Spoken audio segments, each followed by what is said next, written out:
Teşekkür ederim. Sağ olun. Bir yayına başlayacağım birazdan. Biraz gelin, biraz belki sürpriz oldu. Yarın bekliyordunuz ama sürpriz yaptım. Bugün geldim. Erken geldim. Evet, şu anda YouTube'da, burada yayındayım. Beklerim efendim. Buyurun gelin, Mahabharata okuyacağım. Size Baharata soyundan bahsedeceğim. Yani bu Mahabharata destanındaki o meşhur aile nasıl Eee, dünyaya gelmiş. Böyle diyelim.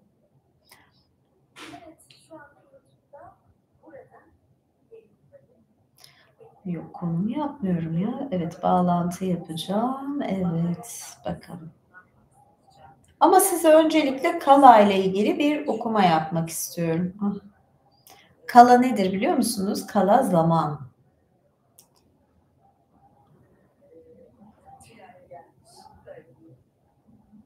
Evet.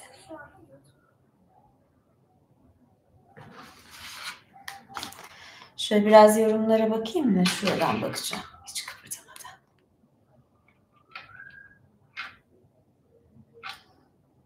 Hala yazı bitirmedim. Ben bitti demeden yaz bitmez. Böyle diyorum.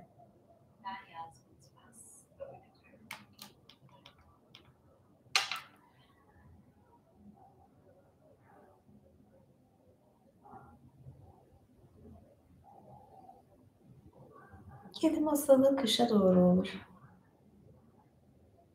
Teşekkür ederim. Şöyle ne yapayım?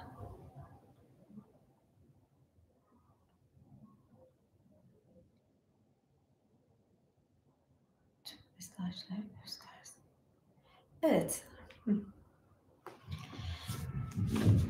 Şimdi size Mahabharata'daki o Mahabharata, büyük Baharatalar demek de oluyor. Maha büyük demek. Saçım uzamış. Ne demek size? Yani o aileyi anlatacağım biraz. Çok ilginç hikaye. Gerçekten çok ilginizi çekecek. Yani, şeylerdeki olaylar, yani Yunan mitolojisi falan çok sakin kalır. Yani Hintlilerin yanında of neler neler.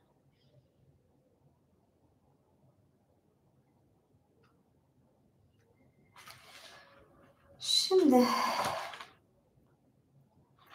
ama, şimdi kitapta bir kısım var. Her şey Kala'nın oyunu ve hiçbir şey onu geçemez diyor. Kala ne demek? Zaman demek.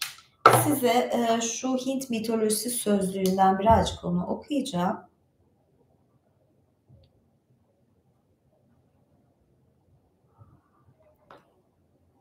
Zaman. Atharva Veda'da kozmogonik bir güç olarak gösterilir. Her şeyin sahibi Prajapati'nin babasıdır. Kala önce Prajapati'yi sonra da bütün canlıları yaratmıştır. 19. Bölüm 53.10 yani bölümlere girmeyeyim şu anda. Bu tanrı epik devirde de görülür. Mahabharata'da her şeye hakim, her şeyin nedenidir. Kala, kader olarak kabul edilir.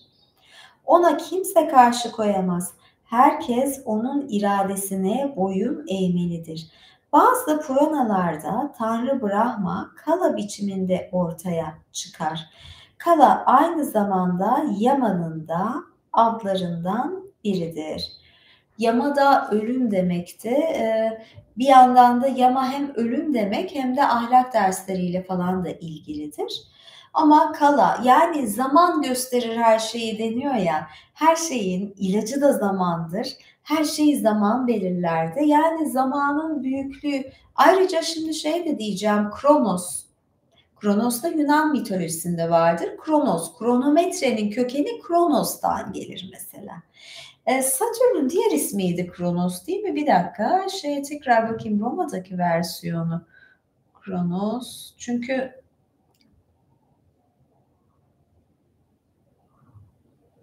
tamam. Şöyle bir şey yani Satürn Satürn gezegenini biliyorsunuz değil mi? Yani Satürn gezegeni meşhurdur. Karmanın lordu derler. Satürn'ün Yunan mitolojisindeki karşılığı Kronos'tur. Kronos ise kronometreden geliyor. Yani saniye demek. Ve her şey yine de o yönetir, ondan çıkıyor. Yani zaman ne derse, zamanın haklılığı, zaman gösterecek, zaman haklı olduğunu gösterecek falan bir sürü laf da var. Evet, zamanla başlayalım dedim öncelikle. Şimdi size birkaç sayfa okuyacağım. Şu çok sevdiğim destandan, ben buna bayağı çalışmıştım çünkü zamanında. Her şey Kala'nın bir oyunu, kimse onun önüne geçemez. Var olmak ve yok olmak, zevk ve acı, hepsinin temeli Kala'ya dayanır.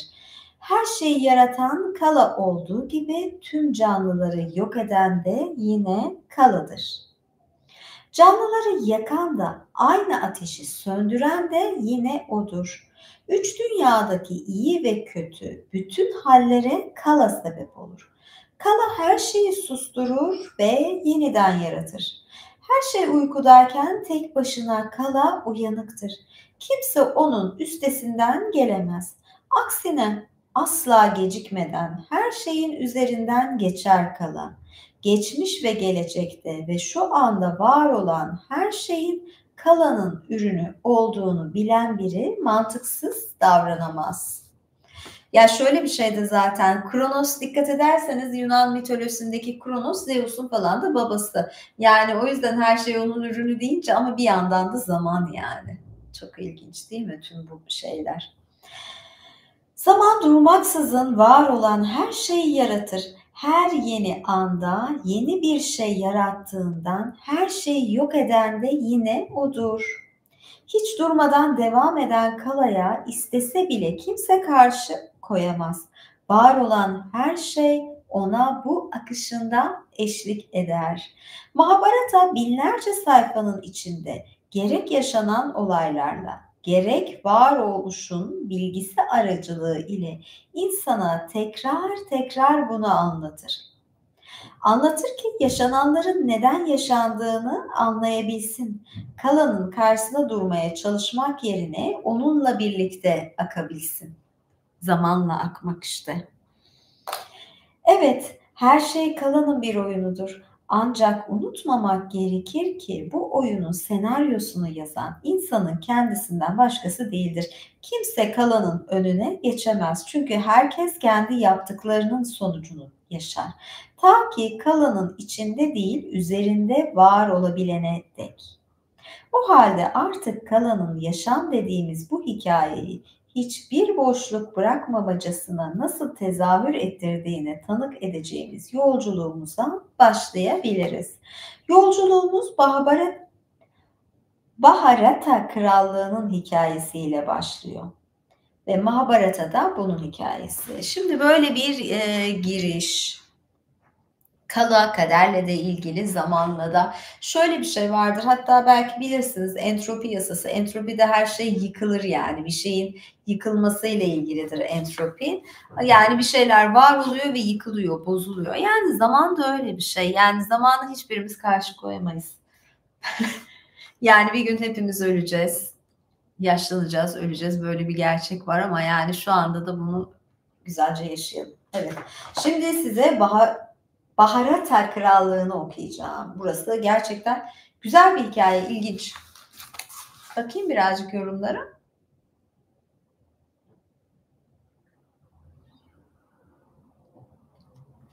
Evet.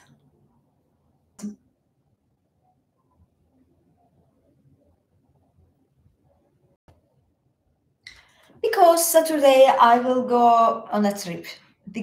Because of that I want to make broadcast.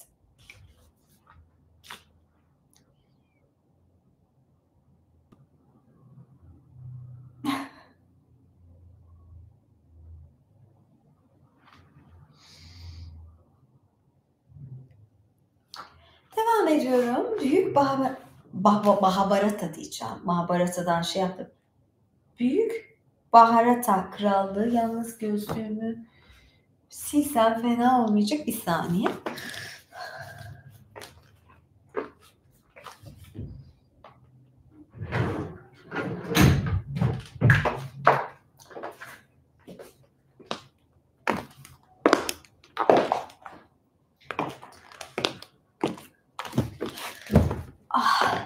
Gözlük takmaya başladığım zaman of ayağımı incittim ya. Gözlük takmaya başladığımdan beri en büyük sorunum sürekli gözlük bezi aramak. Yani böyle gözlüğümün kirlenmesi. O kadar alışmamışım ki. Burayı da sileyim mi, sizleri de sileyim? Evet, daha mı iyi oldu? Galiba daha iyi oldu. Devam edelim. Bugün böyle şey gibi, şeker gibi giyindim.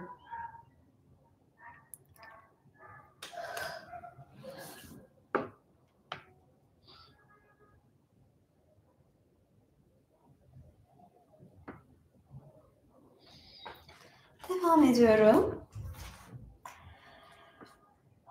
Heybetli ve yakışıklı kral Duşmanta yanında yüzlerce askeri, atı ve fili ile avlanmak üzere ormana doğru yola çıkar.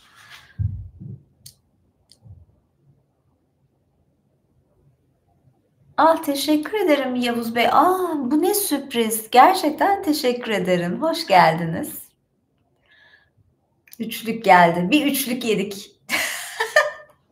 Ay yani evet, dikkatim dağıldı bir anda böyle kırmızı kırmızı görünce. Ya bakın işte örnek takipçi, yani örnek izleyici, sizlere de örnek olsun Yavuz Bey diyorum ve okumama devam ediyorum. Baharata Krallığı'nı hadi ona okuyayım, böyle bu girişi, bu hikaye çok ilginç.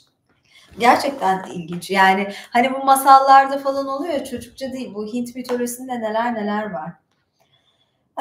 Fili ve karıştırdım. Yüzlerce askeri, atı ve fili ile avlanmak üzere ormana doğru yola çıkar Kral Düşmanta. Bu kadar insan, araba ve hayvan bir arada hareket edince ortaya öyle bir ses çıkar ki şehirde ne kadar insan varsa ne olduğunu anlamak için yollara, camlara dökülür. Düşmantanın yakışıklılığını, gücünü, neredeyse yıldırımın efendisine, Indra'ya benzer tanrısal halini gören kadınlar onu geçtiği yollardan üzerine çiçekler yağdırarak uğurlarlar. Düşmanta ormana ulaştığında binlerce hayvan avlar. Yanındakileri kılıcı, uzaktakileri okları ile. Aslanlar, kaplanlar, filler bir ormandan diğerine geçerek durmadan ilerleyen kral nihayetinde aç, susuz ve yorgun bir halde bir manastıra varır. Büyük Rishi Kashyapa'nın kurduğu ve onun soyundan gelen Kanva'nın varlığını sürdürdüğü bu manastır, Müzevilerin ibadetlerine ev sahipliği yapmaktadır.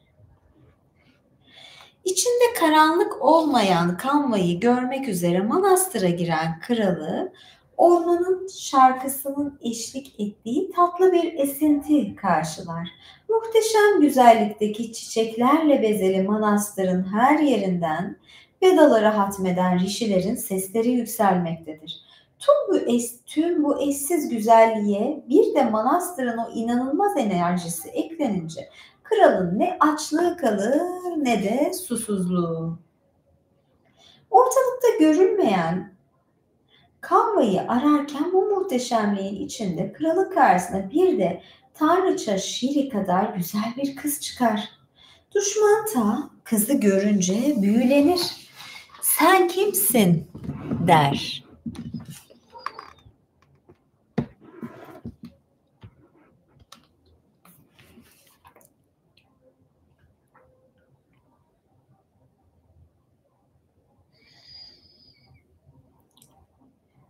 Kızın Kanva'nın kızı Şakuntala olduğunu duyunca şaşırır ve nasıl olur da Kanva gibi sürekli pratik halinde olan birinin kızı olur diye merakla sorar. Şöyle bir şey söyleyeyim, açıklama getireyim.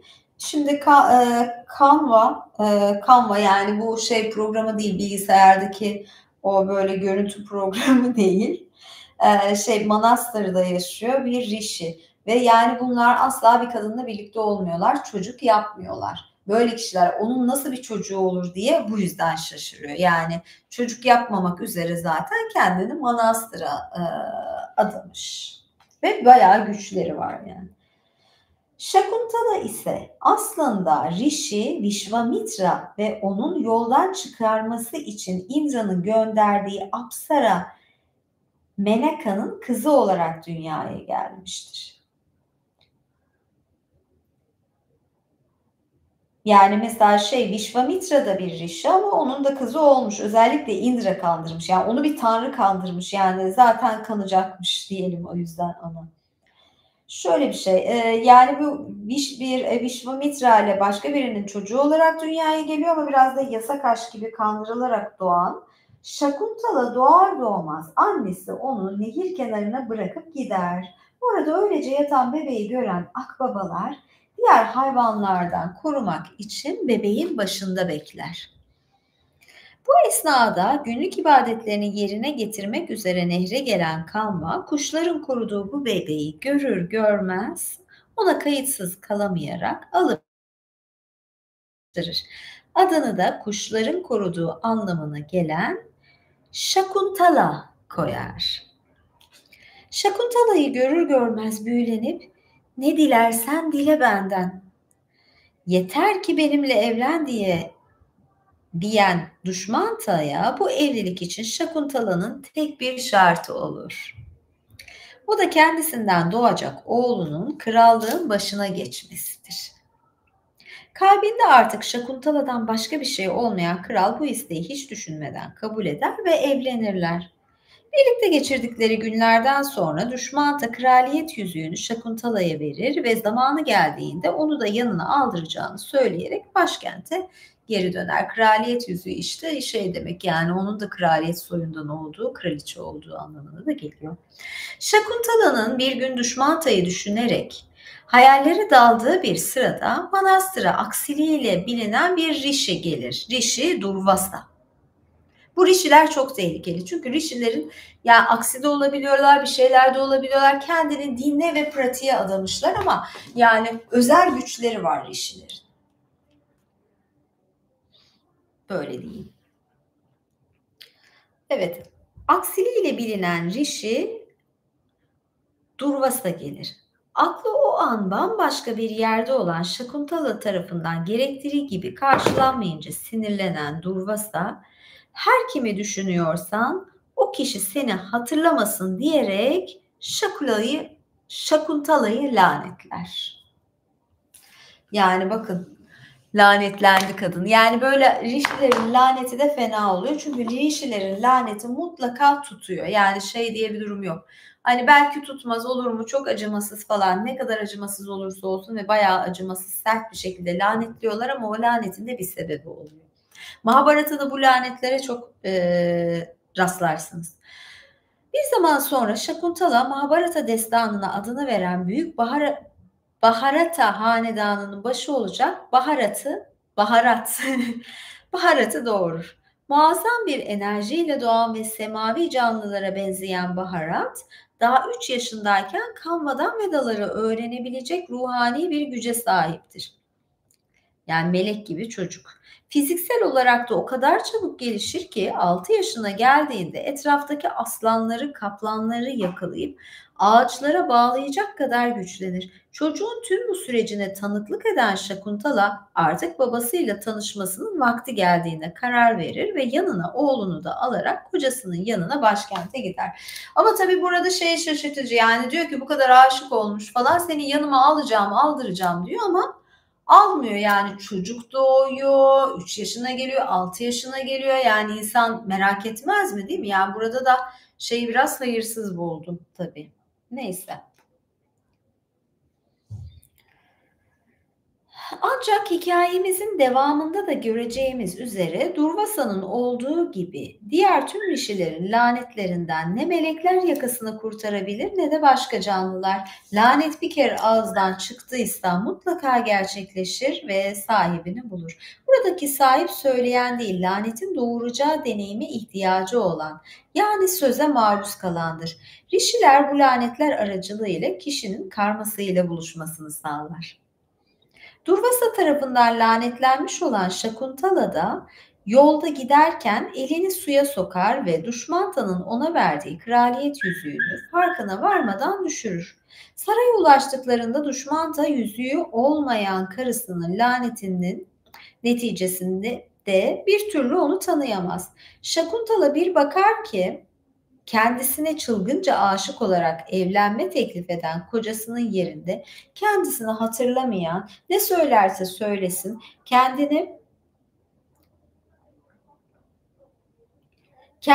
ne söylerse söylesin yalancı muamelesi yapan bir adam var. Ne yapacağını şaşırır, ne söylerse söylesin hatırlamaz. Ve büyük bir keder içinde baharat ile ormana geri döner. Neyse ki düşen yüzüğünü bir balığın karnında bulan balıkçının krala getirmesiyle nihayet Duşmanta güzeller güzeli karısını hatırlar.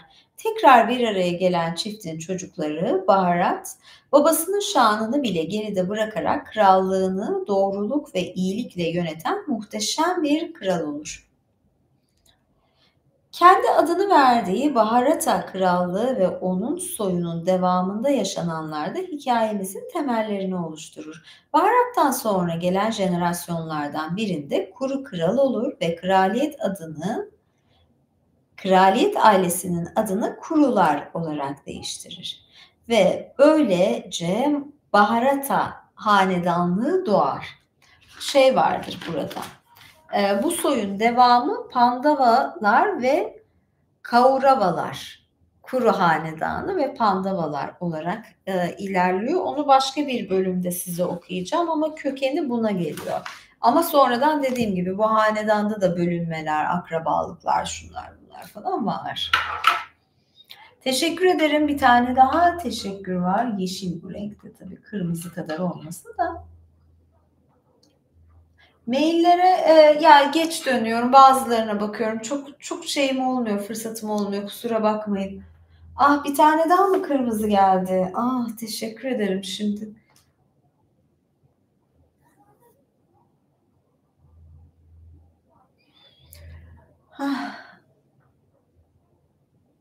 Teşekkür ederim Yavuz Bey. Maç vardı. Maç sırasında ben de şey açtım.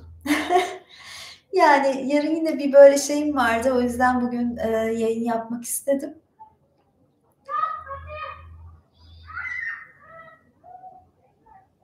Mail adresim mi? Mail adresini şuraya yazayım ama çok geç dönüyorum yani söyleyeyim.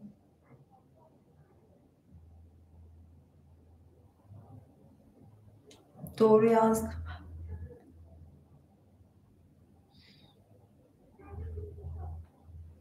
İş mailim diyelim buna. Evet. Gmail. Bilsem daha kolay bir mail yazardım. Benim için de zor oluyor biliyor musunuz?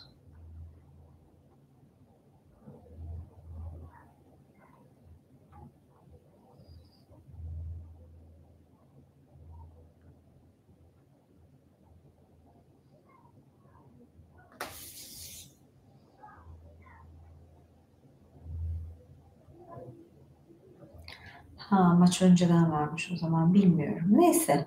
Teşekkür ederim. Bugünkü yayınım bu kadardı. Herkese hoşça kalın diyorum. Biraz kısa bir yayın oldu. Çünkü son hazırlıklarımı hala yapıyorum. Ayrıca üyelik yayınlarım da olacak. Patreon yayını da yapacağım. Uzun bir Patreon ekstra yayını yapmıştım Salı günü. Muhteşem bir yayın oldu. Çok eğlenceliydi. Ben de eğlendim. Karşı taraflar da çok heyecanlandı diye düşünüyorum. Bugün yine bir kısa canlı yayın yapayım dedim gitmeden. Şöyle bir şey de yapıyorum bu arada. Evet, tatil bölgesinden ben yine yani gittiğim yerlerden paylaşım yapacağım. Üyelik yayınlarına falan da. Ay yarım kaldım. Ben şöyle size alayım yanı başıma. Buralardan paylaşım ve yayın yapacağım ama şimdi dediğim gibi imparator üyelere, kıdemli savaşçılara, belki savaşçılara da yaparım çok kısa bilmiyorum yani yapayım ve Patreon'a canlı yayın yapacağım kısa kısa. Görüşürüz. Hoşça kalın.